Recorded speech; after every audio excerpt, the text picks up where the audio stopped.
बिस्मिल्लाहिर्रहमानिर्रहीम दोस्तों, अस्सलाम वालेकुम। मैं उम्मीद करता हूँ आप सब खैरियत से होंगे। आज का टॉपिक बहुत इंपॉर्टेंट है और काफ़ी लोग कमेंट्स में पूछते हैं कि सर हम स्टेटमेंट, अपनी बैंक स्टेटमेंट कैसी रेडी करें। मैंने अपने पिछले व्लॉग में आपको बताया था कि वीज़ा अप्लाई करने के लिए कौन सी डॉक्यूमेंट्स चाहिए होते हैं और कैसे उनको आप सेट करके अप्लाई कर सकते हैं। तो मेरी रिक्वेस्ट होगी जिन लोगों ने वीडियो मिस की है, वीडियो लाजमी देखिए क्योंकि वो वीडियो लिंक्ड है इस वीडियो के साथ। आपने वीडियो स्किप नहीं करनी और आपने कंप्लीट सुनना है और शेयर करना है कि मे बी आपके शेयर करदा वीडियो से किसी को फ़ायदा हो जाए। चलते हैं टॉपिक की तरफ। सबसे बड़ा मेन कंसर्न जब आप वीज़ा अप्लाई करते हैं या किसी भी कैटेगरी का वीज़ा अप्लाई करते हैं, मैक्सिमम कैटेगरीज के अंदर आपको स्टेटमेंट दिखानी होती है। अब उसमें भी दो तीन ऑप्शंस होते हैं। कभी कभार अपनी स्टेटमेंट होती है, कभी मैं अपने रिलेटिव की दिखा सकता हूँ, कभी मैं कंपनी की दिखा सकता हूँ। कंपनी की जो स्टेटमेंट स्ट्रॉन्ग होती है वो ज़्यादा फ़ायदेमंद होती है। बट अब मैं रिकमेंडेशन मेरी क्या है आप लोगों को? रिकमेंडेशन ये है कि जब भी अगर आपने वीज़ा अप्लाई करना हो तो आप पहले प्लान आउट करें उसको कि यार मैं जब अगर अकाउंट मैंने ओपन किया तो मैं पैसा किस तरह डलवाऊँ उसके अंदर। अब एम्बेसी की तरफ से कोई ऐसी लीगल इंस्ट्रक्शंस नहीं है कि आप इस पैटर्न के थ्रू करें और हम वीज़ा देंगे आपको। जब आप रिक्वायरमेंट पढ़ते हैं एम्बेसी की, इसमें क्लियरली लिखा होता है कि बैंक स्टेटमेंट या 3 मंथ्स की या 4 मंथ्स की या 6 मंथ की, डिटेल नहीं होती। बट एज ए कंसल्टेंट मेरा फ़र्ज़ बनता है, मेरा राइट बनता है कि मैं आपको एक्सप्लेन कर सकूं कि आप अपना पैसा किस तरह डलवाएँ। अब 3 to 4 कैटेगरी इस तरह के लोग हैं। नंबर 1 एक वो है जो जॉब करता है। अब उसमें भी कैटेगरी है। नंबर 1 एक जो जॉब करता है जिसकी सैलरी अकाउंट में आती है, वो तो ठीक है, तो क्लियर आपके पैसा हर महीने अकाउंट में आ रहा है, आप पैसे निकाल रहे हैं, एक्सपेंस भी निकाल रहे होंगे आप। बट जब आप वीज़ा अप्लाई कर रहे होंगे, मेरी आपको मशवरा ये है, मेरा मशवरा आपको ये है कि कुछ टाइम के लिए अपने एक्सपेंस कम कर दें और मैक्सिमम पैसा अकाउंट में पड़ा होना चाहिए आपका। और वो डेफिनेटली वीज़ा अप्लाई करने तक है। जिस दिन आपने वीज़ा केस सबमिट कर दिया एम्बेसी में, आप नेक्स्ट डे निकाल लें। ये बात माइंड में रखिएगा। एम्बेसी कोई खुदा नहीं है, एम्बेसी कोई एजेंसीज नहीं है। एम्बेसी एक नॉर्मल शख्स है, एक डिपार्टमेंट है, उसका नाम एम्बेसी रख दिया जो कि फ़ॉरेन कंट्री में होती है। वहाँ पे आप जैसे लोग, मैं जैसे लोग बैठे हैं, हम शायद हमसे निकम्मे लोग भी बैठे होंगे वहाँ पे। ये बात जेन्युइन बता रहा हूँ मैं आपको। मेरा इतना एक्सपीरियंस हो गया इन लोगों से, गोरों से बैठ के, शायद ही पाकिस्तान में इसे बंदे का एक्सपीरियंस हो। मैंने 2002 से इनके साथ में अटैच हूँ। जितने एम्बेसडर्स पाकिस्तान में हैं, शायद कोई ऐसा बंदा जो मुझे ना जानता हो या मैं ना जानता हूँ उसको। मेरे ख्याल से जो मुझे पर्सनली जानते हैं इस बात को एंडोर्स करेंगे।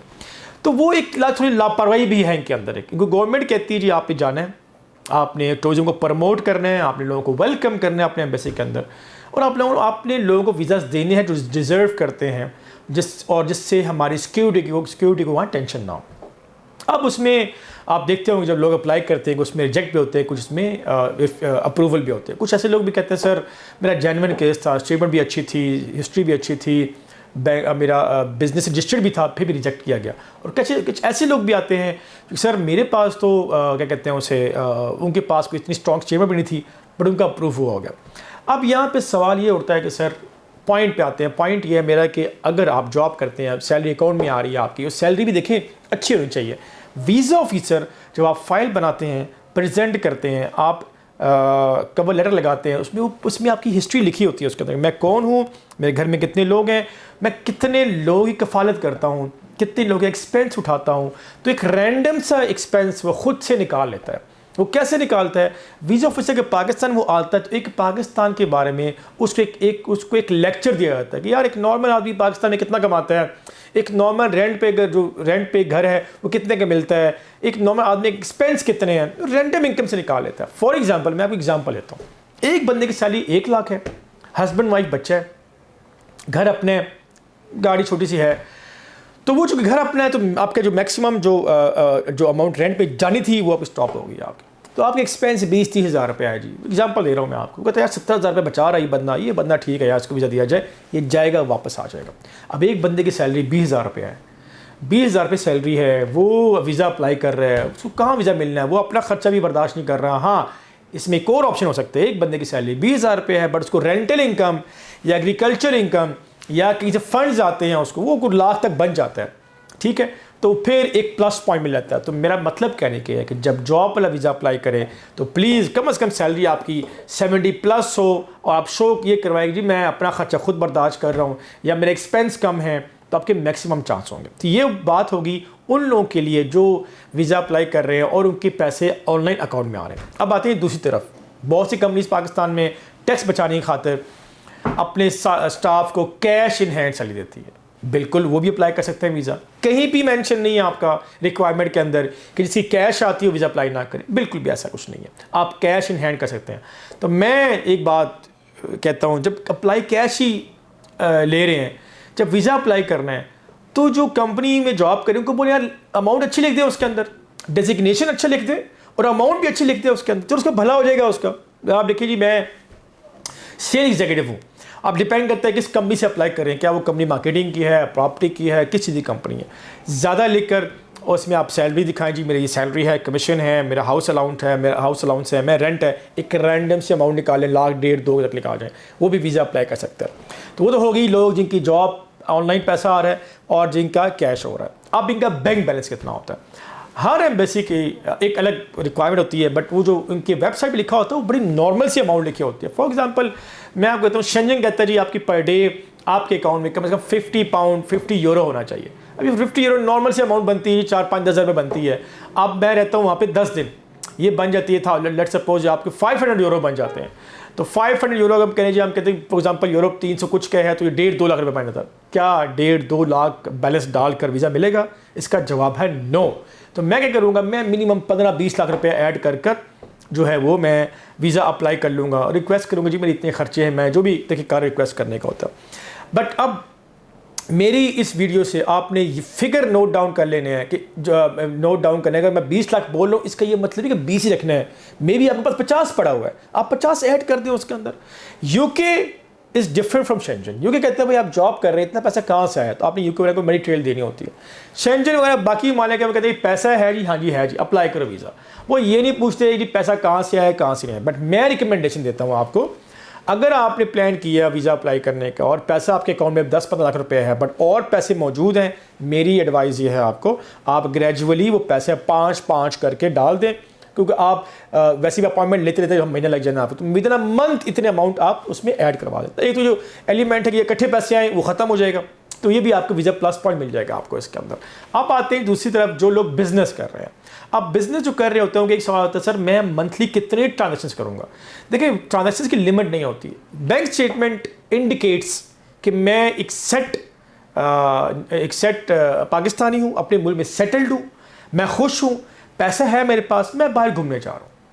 वो कहाँ शो करेंगे? बैंकिंग ट्रांजेक्शन से क्लोजिंग बैलेंस।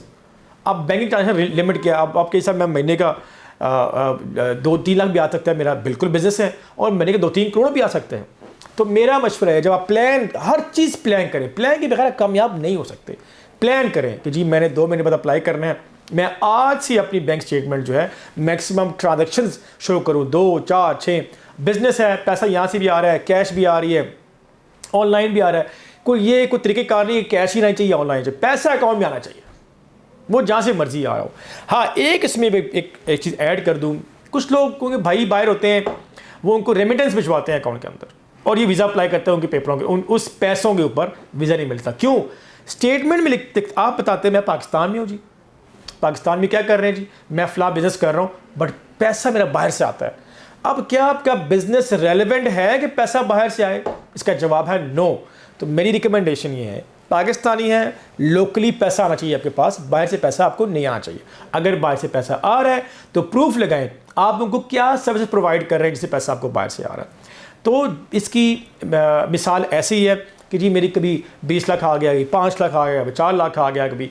अब एक कुछ लोग कहते हैं सर मैं इतने मेरी ट्रांजैक्शंस नहीं है, कोई बात नहीं, किसी दोस्त को बोल दें यार ये मेरा अकाउंट है, इसको प्लीज़ चला लो। तो 3-4 माह चलाना है आपने, ज़्यादा नहीं, 3-4 माह में इतना को आपकी ट्रांजेक्शन बना लें कि आप खुद को आप जो वीज़े की रिक्वायरमेंट है वो आप 10 गुना ज़्यादा कर सकें।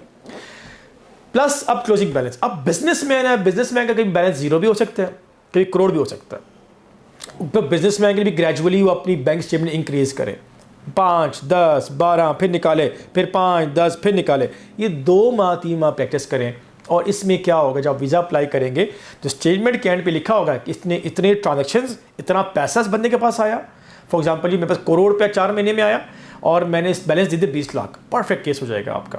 परफेक्ट से मुराद, अगर आप मज़ीद इसको इन्हेंस कर सकते हैं आप बिल्कुल करें, आप उसको रोकें मत। तो बैंक स्टेटमेंट जो है एक कलीदी किरदार अदा करती है किसी भी वीज़े की कैटेगरी में अप्लाई करना हो। और अगर आपने किसी की बैंक स्टेटमेंट यूज़ करनी है, पर्सनल, कंपनी की नहीं, पर्सनल, अगर मैं अपने भाई की स्टेटमेंट यूज़ करूँगा तो मैं अपने भाई से एफिडेविट लूँगा कि जी मैं अपने मेरे भाई मेरा सपोर्ट कर रहा है, मैं फंडिंग उसके पास है, मैं जी मुझे सपोर्ट कर रहा है, ये मेरी स्टेटमेंट। अगर मैं किसी कंपनी से लेता हूँ तो डेफिनेटली कंपनी के लेटर हेड के ऊपर आप मेंशन करवाते हैं जी हम इसको सपोर्ट कर रहे हैं, किस बेस पे सपोर्ट कर रहे हैं और कितने टाइम में सपोर्ट कर रहे हैं और क्या सपोर्ट कर रहे हैं। फादर है, डेफिनेटली अपने बच्चों का उसकी ज़रूरत तो नहीं है। तो एक तरफ मेरा आज वीडियो बनाने का मकसद ये है, किसी चीज़ की टेंशन ना लें, हर चीज़ प्लान करें, प्लान के तहत चलें, एक टारगेट सेट करें कि यार मैंने 2 महीने बाद वीज़ा अप्लाई करना है, मैं उसकी वर्किंग आज स्टार्ट कर दूं। एम्बेसी ना कोई कहीं जा रही है, ना अगर नाइल से अप्लाई करना है तो नाइल भी कहीं जा रहा। मेरी दुआ है, उम्मीद है इस वीडियो के तवज्जुह से आप लोगों को फ़ायदा होगा। शेयर ज़रूर कीजिएगा। तब तक के लिए अल्लाह हाफ़िज़।